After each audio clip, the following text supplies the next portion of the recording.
Septiembre de 2017. 2 terremotos en solo 12 días.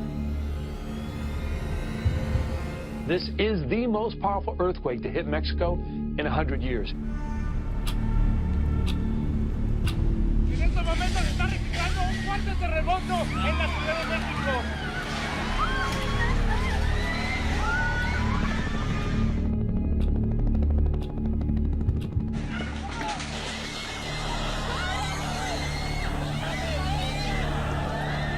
¿Cuántas personas se habla que estén atrapadas? Ahorita 3.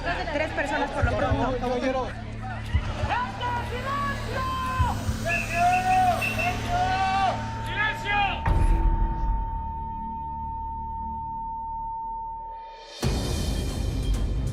Uno llegó desde el mar al sur de Chiapas, el más fuerte en un siglo, y golpeó duro a 12 estados. El otro desde el centro del país, muy cerca de la vulnerable y sobrepoblada capital mexicana. ¡Por favor, vengan para allá! Personas planeando sus vidas y protagonizando tragedias. Ordenamos la salida de bomberos, de ambulancias, todos los cuerpos de seguridad en alerta, el sobrevuelo de otros 4 helicópteros para cumplir con los protocolos, y le instruí al piloto que termináramos el sobrevuelo y fuéramos al C5. Ese es el protocolo. Había que estar en el C5, que es el centro de comando de la Ciudad de México. Pero, ¿es inevitable que cientos mueran y que los edificios caigan? La gran urbe y sus millones de habitantes. Pocos metros debajo de sus pies, solo hay fango. Lo que sería el antiguo lago de Texcoco, ahí se tiene una capa de sedimentos muy gruesa, la cual es la que amplifica las ondas a su llegada. Vivimos en una ciudad sísmica totalmente porque era un lago y porque este lago hoy se ha deshidratado y lo hemos vuelto una ciudad con mayores riesgos. El Códice Boturini cuenta la travesía de unos 260 años que hicieron los mexicas en busca de la señal que les había dado su dios, Huitzilopochtli. Un águila posada sobre un nopal. Y la encontraron, solo que en un pequeño islote en medio de una enorme cuenca de lagos. Ahí tenían que fundar una ciudad esplendorosa. Era el año 1325, siglo XIV. Así nació el gran imperio azteca. No taparon los lagos ni lucharon contra ellos. Los hicieron sus aliados. Pronto la gran Tenochtitlan ya estaba conectada. El vecino Tlaltelolco y sitios más alejados, Tepeyac, Tlalnepantla, Azcapotzalco, Chapultepec, Mixcoac, Iztapalapa y Culhuacán. La vida no era fácil. Debían dominar a sus conquistados, mantener el imperio y luchar contra las catastróficas inundaciones. 1475, siglo XV, 7 de abril, poco antes de las 4 de la tarde. Reconstruyendo la historia, los sismólogos calculan que tuvo que ser un terremoto de magnitud mayor a 8. Los anales de Tlatelolco son la relación histórica más antigua en lengua náhuatl. Hubo un terremoto y la tierra se agrietó y las chinampas se derrumbaron. Y la gente se alquilaba a otra a causa del hambre.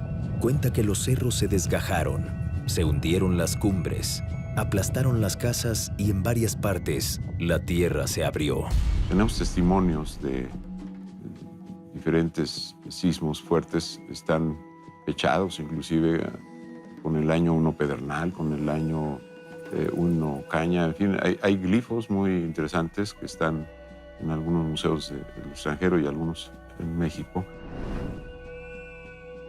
Los aztecas relacionaban los terremotos con 3 deidades distintas. Los antiguos mayas creían que una serpiente multicolor, ofendida por las peleas de los hombres, se fue a vivir al centro de la tierra. Cuando se mueve, su cuerpo sacude la superficie. Los conquistadores españoles tuvieron una idea muy distinta de qué hacer con la gran ciudad. La enterraron y sobre ella fundaron otra, y se olvidaron de que ahí abajo, además de vestigios históricos, lo que tiene que haber, dice la madre naturaleza, es mucha agua. Cuando temblaba también lo anotaban. Tal día, tal hora, comenzó un temblor de tierra, hablaban ellos de la duración en credos. Hay varios sitios que dicen el sismo duró 3 credos. Y así fue creciendo la ciudad actual. Muchas de las colonias y barrios más populares y concurridos están sobre ese terreno vulnerable, encima de los lagos. La Villa de Guadalupe, el Centro Histórico, Tlaltelolco, la Colonia Condesa, la Roma, la del Valle y muchas otras, tradicionalmente golpeadas por movimientos telúricos. Porque además todos esos cuerpos de agua estaban alimentados por muchos ríos. Sus afluentes siguen ahí, como nombres de avenidas. El Río de los Remedios, o el circuito interior que al norte es conocido como Río Consulado y al sur como Río Churubusco. O el viaducto Río Becerra y Río de la Piedad, que hoy cruza entubado la urbe de oriente a poniente. Recuerdos de que aquí un sismo se amplifica como las ondas en el agua al caer una piedra. Hay suelos como el de la Ciudad de México que van a amplificar las ondas a su llegada y no se amplifican de manera homogénea en toda la Ciudad de México, se amplifican de manera diferenciada. En el mapa específico de la capital mexicana, la parte más blanda está en el centro y el oriente. En las zonas de las demarcaciones de Cuauhtémoc, Gustavo Amadero, Iztacalco, Iztapalapa, Tláhuac y Venustiano Carranza. También hay una zona de transición que cruza partes de Azcapotzalco, Benito Juárez, Coyoacán, Gustavo Amadero, Miguel Hidalgo y Tláhuac. Y otra de terrenos firmes y rocosos, principalmente en el sur y el poniente, en Coyoacán, Magdalena Contreras, Tlalpan y partes de Milpa Alta y Xochimilco. En el atlas de riesgo se observan las fracturas que tiene el suelo por terremotos y también por el hundimiento que ocasiona la sobreexplotación de pozos de agua subterránea. Los expertos del Centro de Geociencias de la Universidad Nacional Autónoma de México las tienen identificadas y saben cómo afectan a las construcciones y a la infraestructura. Según el estudio, hay 12 sitios de la capital del país con deformación crítica. Están ubicados en las colonias de Iztapalapa, Iztacalco, Tláhuac, Cuauhtémoc, Benito Juárez y Xochimilco. Es la causa de muchos fenómenos que recientemente causan alarma, ¿no? Socavones, problemas de drenaje. Entonces, principalmente debido a la extracción. Ahora bien, las sacudidas de un sismo tan violento como el del 19 pasado puede provocar que desatar esas inestabilidades de terreno, ¿no? Y que se creen las fracturas, pero por una condición ya preexistente, ¿no? ¿Suficientes riesgos? Hay más. Estamos en plena zona volcánica. Obviamente puede ocurrir de que el movimiento del suelo acelere procesos de fracturamiento de rocas, de liberación de gases, como el conocido efecto de la botella de Coca-Cola.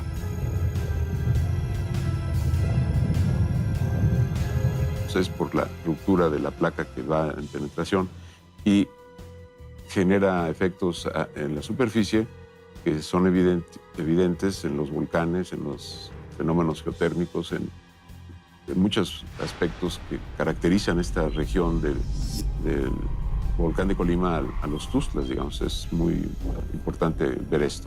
Tenemos el Popocatépetl a 60 kilómetros de distancia, pero dentro de los límites de la ciudad. Tenemos, y sobre todo en esta zona sur, 140 volcanes extintos. Las huellas de sus erupciones históricas están en las zonas comúnmente conocidas como pedregal o lomas, que son producto de la lava volcánica. Jueves 7 de septiembre, 2017, 11 de la noche con 49 minutos. El origen, ahí adentro, en el Océano Pacífico, a 133 kilómetros de Pijijiapan, Chiapas. Pero golpeo duro, implacable, a 12 estados del sureste mexicano, en tierra firme, ahí donde vive y muere la gente. 8.2 grados. Y esto lo convierte en el sismo de mayor magnitud que se haya registrado en nuestro país, al menos en los últimos 100 años.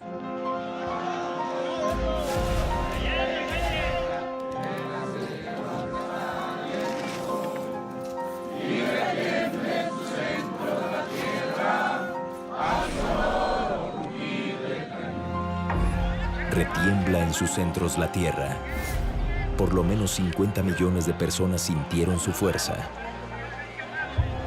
Un terremoto de proporciones catastróficas. Una devastación que 3 generaciones no habían visto. Había sido un sismo frente a las costas de Jalisco y Colima en 1932 con una magnitud de 8.2 y el que tenemos aquí el 7 de septiembre hacia el istmo de Tehuantepec repite esa magnitud 8.2. Debemos mantenernos alerta. Puede haber una réplica. Vidas humanas. El desastre y la tragedia. Chiapas y Oaxaca heridos.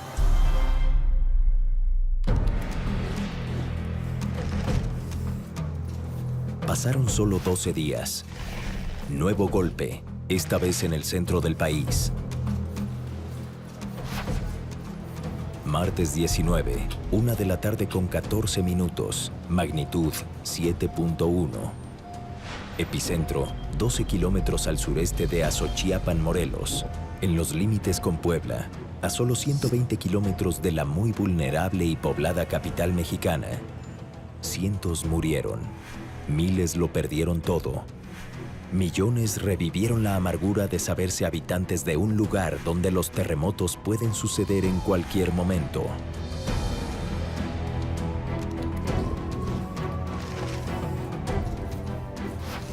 Había llegado la hora de hacer frente a la tragedia. Los protocolos se activaron, los esfuerzos se concretaron en el C5, el centro de comando de la ciudad. Desde ahí se comandan los planes de contingencia. La prioridad, salvar vidas. Comenzamos a repartir a los integrantes del gabinete para que estuvieran en un sitio de manera presencial, ocupándose de atender a todas las personas, la comunicación con el gobierno federal, la aplicación del plan DN3 por parte del Ejército, la aplicación del plan MX, que después fue ya global, incluida la Marina, obviamente la coordinación también con Protección Civil del Gobierno de la República. En cada zona derrumbada, la autoridad tomaba la coordinación de los rescatistas, con fuerza humanitaria y con tecnología que curiosamente aseguran estos rescatistas no está en manos del gobierno, pero sí en México. Las sondas son capaces de llegar a las entrañas del colapso, donde un rescatista no puede. En estos sismos, los binomios caninos hicieron una gran diferencia. El olfato de un perro es 1000 veces más sensible que el de una persona, pero además es su manera de percibir el mundo que le rodea. Es por ello que, bien entrenado, puede ser la diferencia entre perder o salvar una vida. Cuando se vuelve uno con el corazón de su compañero humano, los resultados suelen verse como milagros.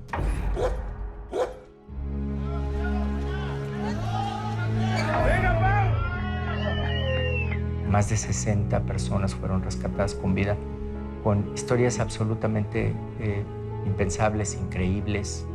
Me tocó conocer una gran parte de estas historias desde una persona que me decía, oye, gracias al simulacro, supe hacia dónde correr en el momento del sismo.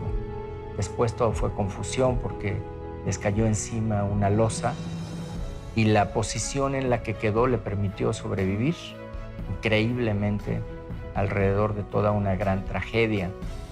Mover escombros con el cuidado preciso, rescatar personas vivas o muertas, evitar derrumbes y más desgracias en el proceso. La del rescatista no es una actividad improvisada, requiere de protocolos y conocimiento.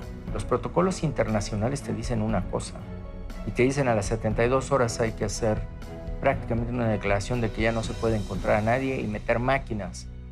La ciudad tenía una sensibilidad distinta y había que dar instrucciones acordes a la sensibilidad de la propia ciudad. Nosotros dejamos a un lado la esperanza de encontrar a alguien con vida hasta el último rescate, hasta que rescatamos a la última persona que estaba reportada en cada inmueble. Otros mexicanos se unieron. Unos ayudando en las tareas de rescate o acercando un plato de comida donde fuera necesario.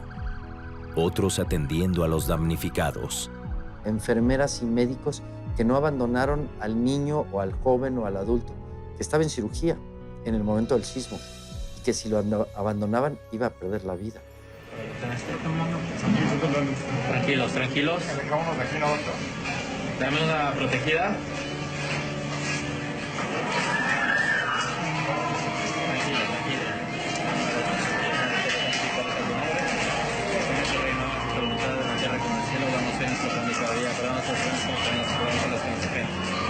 Por favor, que no haya pasado nada. Dios mío. Ok, sigamos. A maestras y maestros que en las escuelas durante el sismo tuvieron que salvaguardar la vida de miles de alumnos. Pero la tarea es mucho más amplia. La ciudad es compleja. Tenemos una red en la Ciudad de México de 12,000 kilómetros para red de drenaje y 13,000 para red de agua potable. Teníamos que saber exactamente cómo estaba toda esa red, qué parte de la ciudad tenía agua, qué parte no tenía agua. Nuestras vías de acceso controlado, una revisión rápida de las áreas de obras para que nos dieran diagnóstico de segundo piso, diagnóstico de viaducto, diagnóstico de periférico y el reporte del propio sistema de transporte colectivo Metro.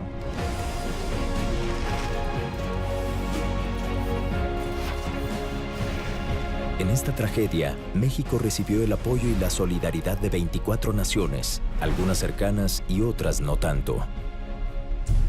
Toneladas de víveres y artículos de primera necesidad, insumos médicos y herramientas, brigadas especializadas en rescate, expertos en áreas diversas y sumamente necesarias, incluso ingenieros estructurales para revisar construcciones, trabajo en equipo. La reestructuración de la Ciudad de México, nosotros la marcamos en 3 grandes líneas de infraestructura, de economía y de las propias familias. Voces del mundo con música y palabras de aliento. Roger Waters cantando. México, te tengo siempre presente. Mi solidaridad está contigo y con tu gente. La pesadilla lejos de llegar a su fin. Llorar a los 471 muertos. Pero también reconstruir lo perdido. 48,000 millones de pesos. Lo más urgente, 2 millones de mexicanos damnificados. Pero también 12 millones afectados. 180,731 viviendas con algún tipo de daño. 16,136 escuelas. 13,000 negocios. 739 hospitales. También 11,822 inmuebles que son parte del patrimonio cultural de la nación. Son 12 estados los impactados por el sismo más fuerte en un siglo y el que azotó a la región central apenas 12 días después. Exactamente 32 años después de la tragedia que lo había cambiado todo.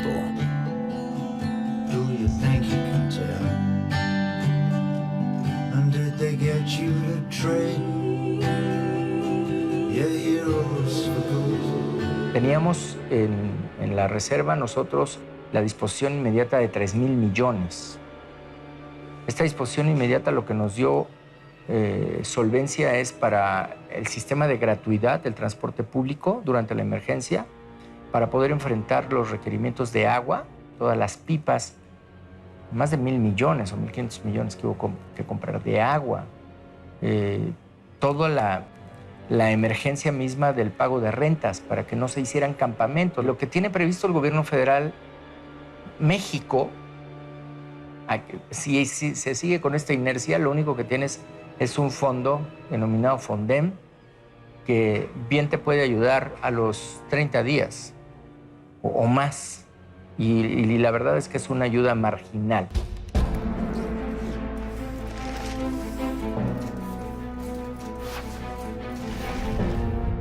Pero, ¿por qué tiró tantos edificios un sismo de magnitud 7.1 en la Ciudad de México?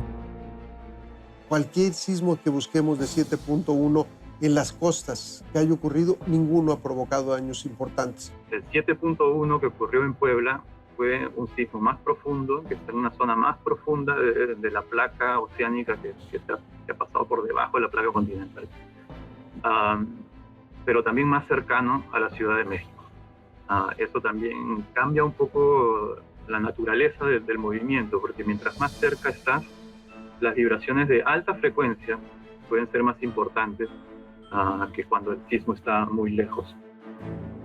Es decir, no solo es la magnitud y la distancia, sino también dependiendo de cómo se conjuguen ambas, el impacto es distinto. El sismo del 19 de septiembre es 32 veces en energía más pequeño que el sismo de 1985 de magnitud 8.1. La escala que utilizan los sismólogos mide la amplitud de las ondas, el tiempo y la energía que libera un movimiento telúrico. Su medición es exponencial. Cada unidad significa una magnitud 32 veces más grande que la anterior. Por ejemplo, un sismo de 7 grados es 32 veces más intenso que uno de 6. El de 8 grados es 32 veces mayor al de 7 y por lo tanto 1024 veces más poderoso que el de 6 grados. Y así sucesivamente, así que un terremoto mucho más desastroso es posible. El edificio Nuevo León se desplomó por el terremoto. Por razones de seguridad, no podemos acercar el helicóptero. Tras el 19S de 1985, por décadas únicamente supimos que las víctimas se contaron por miles, pero no la cifra exacta. 30 años más tarde, el registro civil hizo un recuento meticuloso. Quienes murieron por politraumatismo, aplastamiento, asfixia y otras causas asociadas con certificado de defunción o cuerpos enviados a fosas comunes, sumaron la cifra oficial de 12.843 personas. Tras el 19S de 2017, 369 personas perdieron la vida, 228 de ellas en la capital mexicana, 73 en Morelos, 45 en Puebla, 15 en el Estado de México, 6 en Guerrero y 1 en Oaxaca. En el sismo más intenso en el último siglo, solo 12 días atrás, en Oaxaca hubo 76 muertos, 16 en Chiapas y 4 en Tabasco.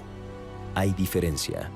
Comparativamente con otros sismos de esta misma intensidad en cualquier país del mundo, hubiera multiplicado por muchos miles. La gente sí supo qué hacer.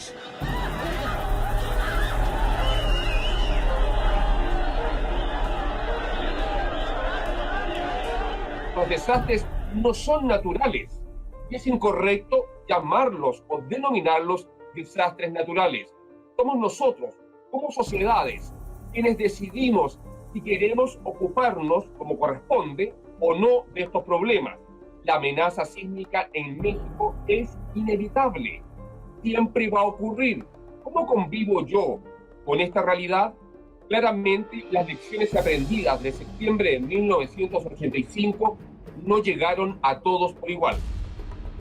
Tras los terremotos del 7 y el 19 de septiembre de 2017, como siempre, la Tierra ha seguido moviéndose. Miles de réplicas de intensidades varias. Una fuerte de 6.1 el 23 ese mismo mes. Sismos nuevos como uno de magnitud 7.2 el 16 de febrero del 2018 y su réplica más fuerte de 5.9 apenas una hora más tarde. Decenas de microsismos con epicentro en la propia capital mexicana. La memoria está fresca. Nos recuerda que una tragedia tan amarga como la de 1985 es nuevamente posible. Pero, ¿está el 85 mexicano entre los terremotos más catastróficos en la historia? En rigor estricto, la respuesta es no.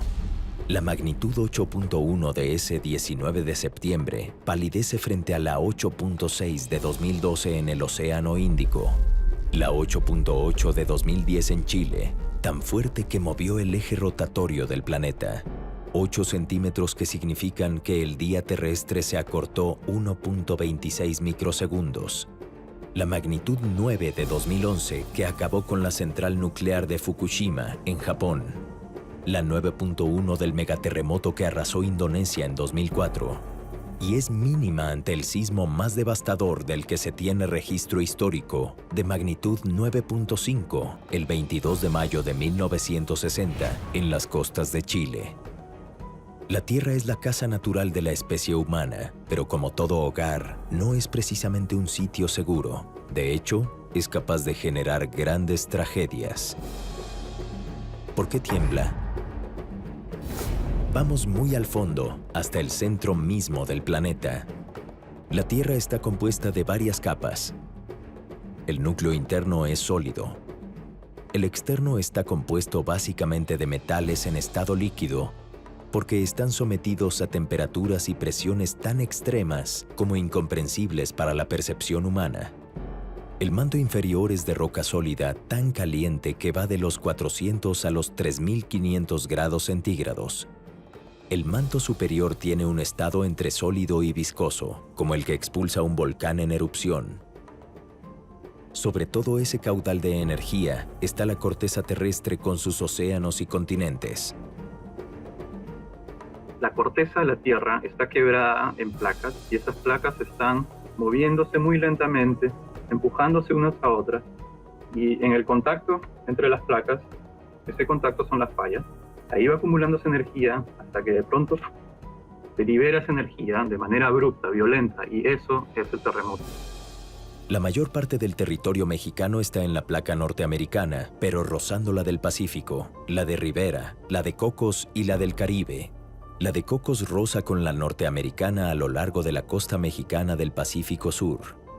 Históricamente, ahí se han producido los terremotos más fuertes que afectaron al país. La placa de Cocos es una placa submarina, densa, pesada, que se hunde bajo la placa continental, la placa norteamericana. Pero en la práctica, ese proceso de hundimiento sencillamente solamente avanza cuando hay terremotos. Llega un punto, esa energía acumulada es tan alta que sencillamente las placas se destraban, se desbloquean. Pero no todo es roce entre placas. Cuando una queda muy presionada, también ocasiona estragos. Lo que tuvimos para el sismo del 19 de septiembre se provoca porque esta placa tiene esfuerzos, es como si tuviéramos un lápiz o si doblan mi brazo, pues en algún lugar se va a romper. Lo mismo le pasa a la placa. Está en doblamiento, está en un estado de esfuerzos que hace que se rompa el material. Los científicos llevan muchas décadas registrando el epicentro y la magnitud cada sismo, desde los más pequeños hasta los más desastrosos, los que se producen entre una placa y otra, y los que suceden dentro de una, como los del de septiembre de 2017.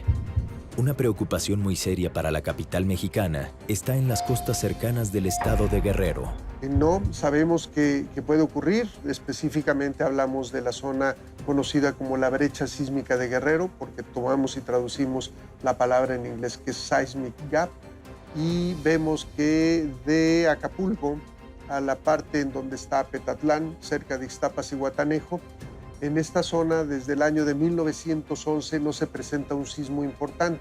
In addition, it has been discovered that there are slow earthquakes in that gap. So it adds a little extra uncertainty to what was already quite uncertain. En 1989, científicos e ingenieros mexicanos diseñaron un sistema de alarma sísmica y lo echaron a andar iniciando justamente en la brecha de Guerrero.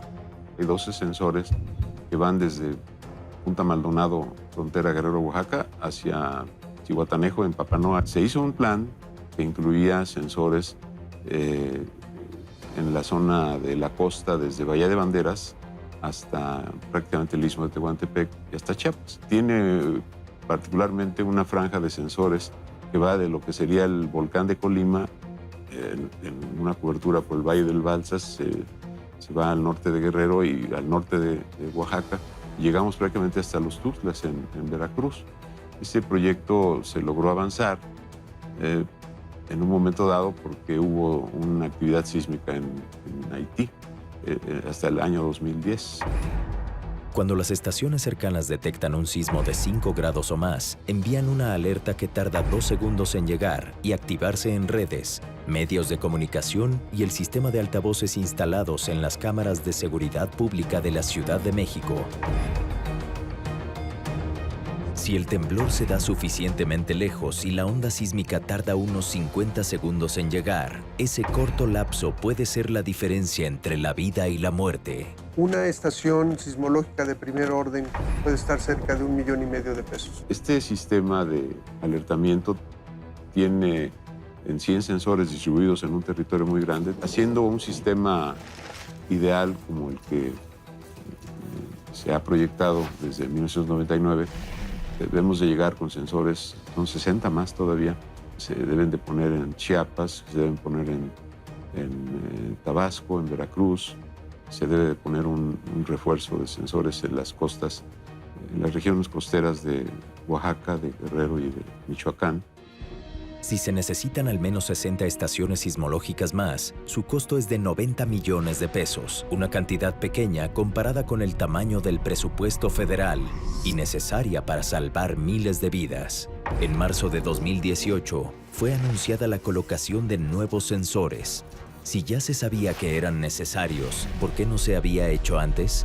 Otro elemento de información que es muy importante es que ahora, modernamente, podemos medir la deformación de la corteza gracias a GPS y a observaciones satelitales. Y eso ayuda mucho porque sabemos a qué velocidad se está acumulando la energía. En tierra tenemos una red también muy amplia de GPS, digamos diferenciales, ya más convencionales, pero de alta precisión. Muy amplia, estamos hablando de más de 40 GPS en total, entre los que aportó Japón más los que aporta México. Y sismómetros también del orden de unos 20 sensores en total en la región. Es una red geodésica, es decir, que considera la curvatura de la Tierra y las irregularidades del terreno. También es anfibia, o sea que la medición se da en el fondo del mar y en la superficie terrestre.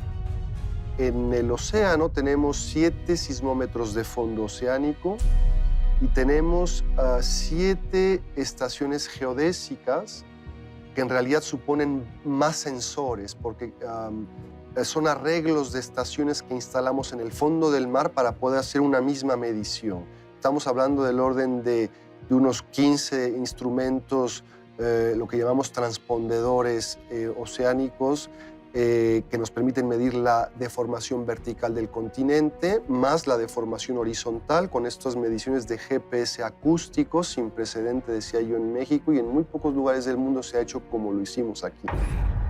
La ciencia busca una precisión tal que pueda detectarse la deformación más mínima en las placas tectónicas que desatan los sismos. Es una búsqueda obsesiva por lograr que la Tierra avise antes de sacudirse. Tras el terremoto de 8.1 grados del 19 de septiembre de 1985 y su réplica de 7.9 al día siguiente, la capital mexicana ya no volvió a ser la misma.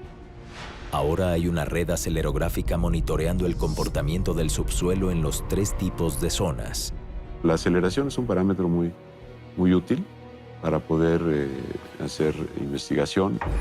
Durante el sismo de la noche del 7 de septiembre de 2017, los acelerógrafos mostraron intensidades de fuertes a muy fuertes, sobre todo en las zonas de suelo blando y el de transición.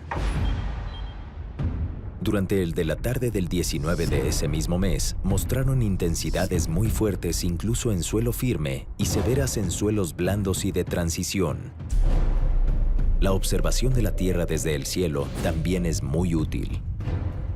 Hoy se mide con mucha precisión la subsidencia a través de satélite para de ahí desprender los criterios de construcción que hagan que el edificio que ahí se edifique eventualmente no sea vulnerable ante las sacudidas de ese lugar específico. Fue precisamente utilizando mediciones satelitales, como las doctoras Alejandra López Caloca y Elvia Martínez Viveros, del Centro de Investigación en Ciencias de Información Geoespacial, descubrieron que tan solo en aquel tremendo septiembre de 2017, la Ciudad de México se hundió en promedio 25 centímetros. Hay reglamentos de construcción, normas de diseño de la infraestructura que evolucionan, sistemas de supervisión. ¿Es inevitable que un terremoto cobre vidas y derrumbe edificios? Le pedimos al Procurador General del Distrito Federal que iniciara carpetas de investigación. ¿Por qué?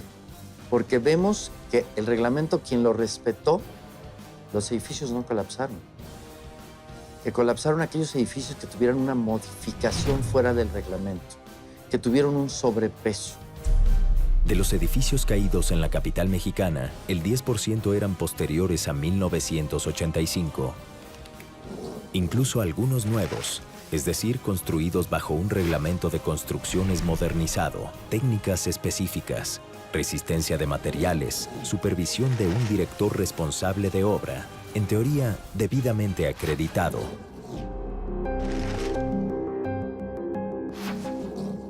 Que firme un DRO o un corresponsable de seguridad estructural no me va a quitar del problema de que se caigan o no, porque las delegaciones reciben los permisos con las firmas de ellos, pero ellos son humanos, o a veces no tenemos trabajo y hacen firmas pues indebidamente.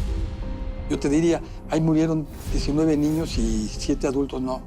Ahí mataron a 19 niños y 7 adultos. Así de dramático y horribles. Es no solamente una revisión técnica por parte de las autoridades, sino una revisión de un tercero, de un profesional de la misma capacidad del que está diseñando las estructuras para asegurarse que la aproximación y que el diseño está bajo las normas adecuadas y que el diseño cumple con la normatividad. En términos de corrupción, efectivamente, tienes razón, hay una capacidad de los desarrolladores y de algunos intereses distintos de empujar y de lograr que no se cumplan con este tipo de regulaciones. Y si hay ignorancia o si hay corrupción, pues la naturaleza llega y hace su trabajo.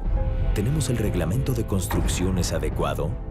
El reglamento a partir del sismo del 85, se pidió más refuerzo estructural que incluye el acero. Se ha llegado a decir que la Ciudad de México en sí misma es el mayor laboratorio de mecánica de suelos que hay en el mundo. Tras los sismos de septiembre de 2017, las reglamentaciones de construcción en la capital mexicana fueron nuevamente revisadas y reforzadas. Una norma técnica complementaria de revisión y dictamen de la seguridad estructural de las edificaciones obliga ahora a que todos los proyectos estructurales sean revisados por especialistas antes de su aprobación y ejecución. Es un filtro más para evitar omisiones o corruptelas de los directores responsables de obra. También se tomó la experiencia sismológica aquí y en Estados Unidos, Japón, Nueva Zelanda y Chile para actualizar el reglamento en cuanto a seguridad estructural de los edificios. Más de una decena de normas nuevas que van a las estructuras, a los cimientos, a materiales, a técnicas de construcción. Hoy sabemos que los edificios que están en esquina son edificios que pueden sufrir mayor daño que los edificios que terminan redondeados. Las técnicas de construcción y obviamente los sobrepesos que se colocan a edificios son factores también de alto riesgo en un sismo. Las medidas van más allá. Ahora las construcciones en la capital mexicana tienen un reaseguro que significa un apoyo sustancial e inmediato en caso de que un nuevo sismo las derrumbe. ¿Cómo funciona? Simplemente pagando el predial. Los inmuebles que tienen pago de predial a valor catastral tendrán esto que sería una ayuda inmediata. Ayudas inmediatas que, por ejemplo, en un inmueble de valor catastral de 500,000 pesos, tú tendrías una ayuda de 300,000, que sería una ayuda inmediata ante daños graves o destrucción. Y así vas llegando hasta que la ayuda llega a 1,000,000. ¿Qué hacer? Es claro que una ciudad como la de México no puede mudarse. Entonces, ¿cómo construir? Busquemos en la historia y la experiencia, la mexicana y la internacional. Gran parte del centro histórico de México, como está construido, eso hoy día sería infinanciable. Gran parte de la arquitectura antigua y colonial en Chile ya no existe, porque los terremotos permanentemente la han borrado del mapa. En México también hay edificios construidos hacia la segunda mitad del siglo XX que siguen ahí. Incluso después de sobrevivir a varios sismos. En pleno centro histórico, en la zona con el suelo más blando, está la Torre Latinoamericana, un rascacielos de 181 metros que sigue en pie tras los violentos terremotos de 1957, 1985 y 2017. Hay muchos edificios caídos, de aquí se ve, miren. Miren allá por Reforma. Ahí está muy bien documentado cómo la cimentación de la torre está basada en este principio de los pilotes que perforan la capa inmediata a las cimentaciones de la torre y conectan con una capa sólida que permite que la torre esté estable durante un sismo y que se mantenga en términos prácticos parada sobre una alberca. El tipo de subsuelo inmediato que está adyacente a las cimentaciones se mueve, pero la cimentación de la torre, porque está directamente conectada con una capa sólida, permanece mucho más estable. En otros lugares del planeta conocidos por su alta sismicidad, hay edificios con grandes alturas, como la Tokyo Skytree en Japón. This is the Tokyo Skytree, which has a 634 meter and the world's highest vibration control tower. And this is located in the center of Tokyo. The RC crusher reaching from the bottom to this part of the tower, 375 meters. This is showing that the movement during the earthquake or wind. So that this is the position of the original. On center part here, this is the RC part, surrounded by the steel structure. And RC and the steel structures connected with the damper at several levels. Básicamente, el diseño de esos edificios consiste en balancearse con el movimiento de un sismo o amortiguarlo. En términos de estrategia, existen básicamente dos principios alrededor del diseño estructural. Uno es separar la base y las cimentaciones del edificio de la superestructura de alguna manera por algún tipo de roller o de absorbente o de algún material que permita esa separación y que se convierta esa unión en una unión que empiece a disipar la energía generada por un sismo. Y la otra aproximación es esta de crear estructuras que tengan elementos que van a amortiguar y van a disipar esa energía que se genera durante un sismo y que se impone sobre las estructuras. Las soluciones antisísmicas que se aplican a la construcción de rascacielos no siempre son viables para edificios medianos o pequeños porque un sismo les afecta de manera distinta. Estos dos tipos de ondas afectan diferentemente a los edificios. Las bajas frecuencias afectan a los edificios altos y las altas frecuencias a las casas y los edificios cortos. Entre los especialistas, el acuerdo es general. Para edificios no tan altos, la solución es más simple.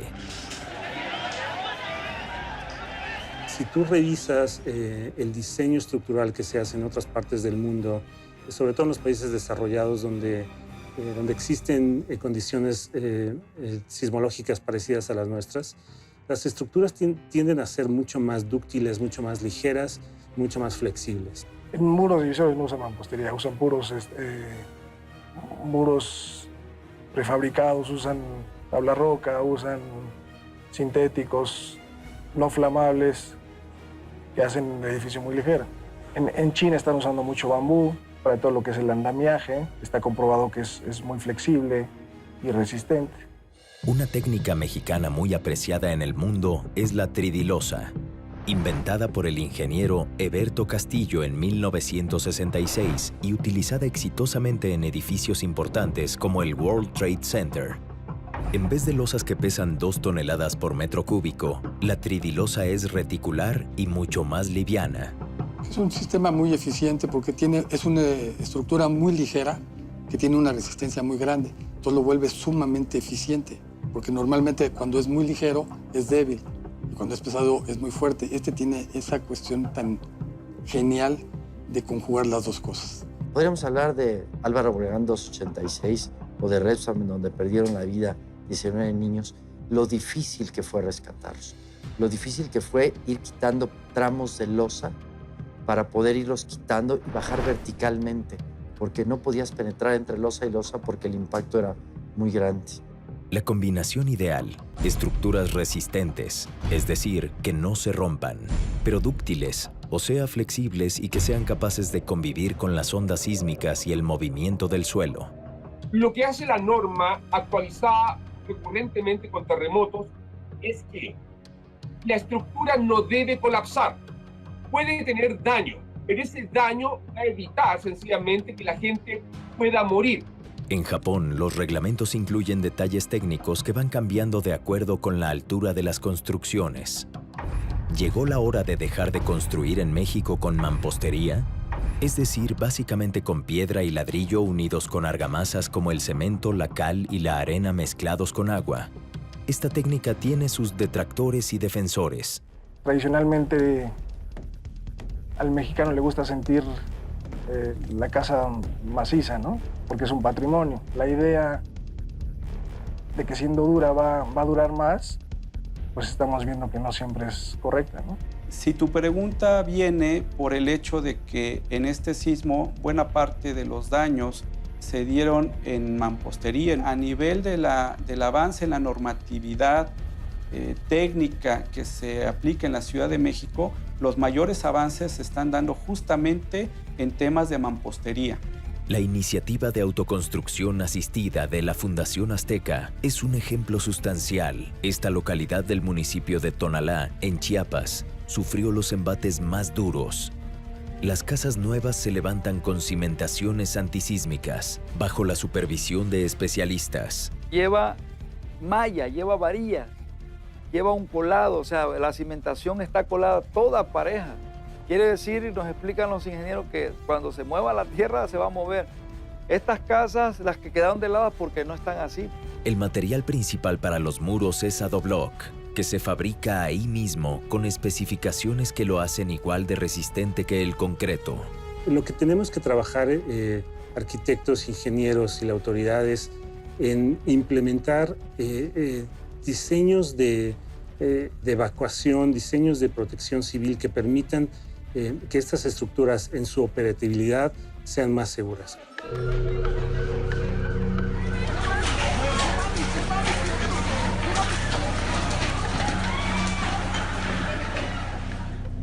La protección civil también pasa por la educación ciudadana. Estar preparados y hacer caso de los simulacros. Los simulacros no son un juego. Los simulacros son una responsabilidad. En los terremotos de septiembre de 2017 en México, los servicios estratégicos funcionaron. La electricidad se restableció a las pocas horas en la mayor parte de las áreas afectadas. También el suministro de agua. Las telecomunicaciones no colapsaron más allá de las complicaciones que ocasiona la sobresaturación de usuarios buscando comunicarse. El gobierno federal, ¿con qué nos ayudó en la emergencia? Nos auxilió en el arranque. La participación del Ejército, que siempre reconoceremos, la participación de la Marina, la participación de Policía Federal y sus áreas de trabajo, es decir, Protección Civil, la Secretaría de Gobernación, la CFE, la Conagua. Con eso, la ayuda fue más bien operativa, técnica, de soporte. Pero hay muchos detalles por atender. Lo vamos viendo cómo la Comisión Federal de Electricidad ha ido avanzando haciendo la instalación subterránea del cableado. Pero tenemos una gran cantidad de comunidades donde todavía estos cables están al exterior, transformadores al exterior, muy peligrosos, por cierto. Están cantando el solito lindo.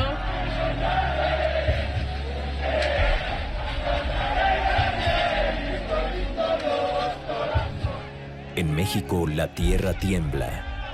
Y cada vez que lo hace, despierta el sentido común. Estremece a las autoridades responsables de salvaguardar vidas. Hace vibrar el civismo ciudadano.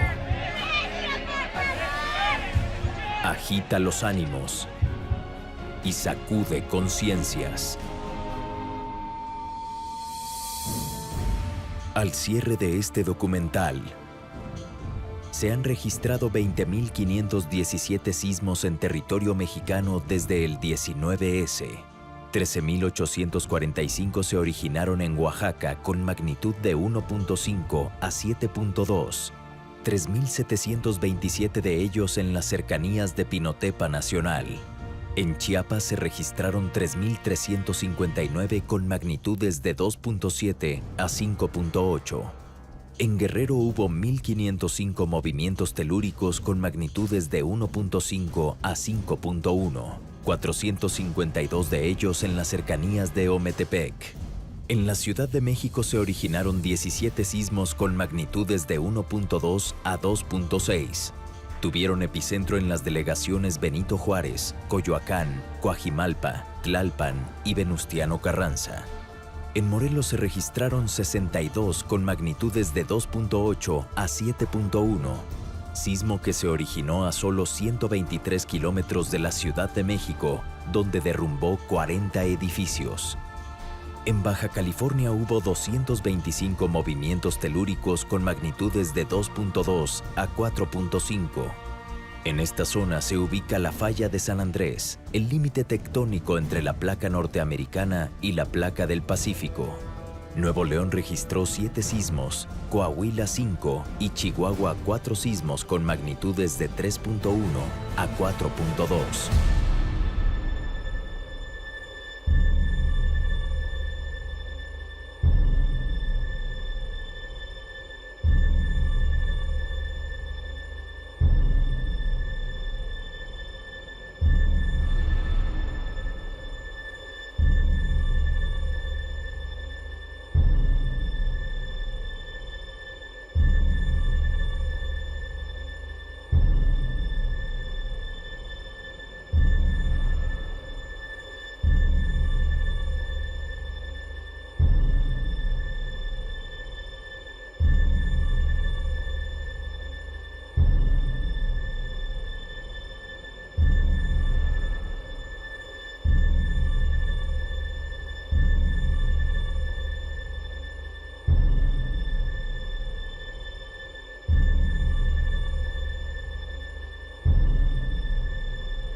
La tierra sigue temblando.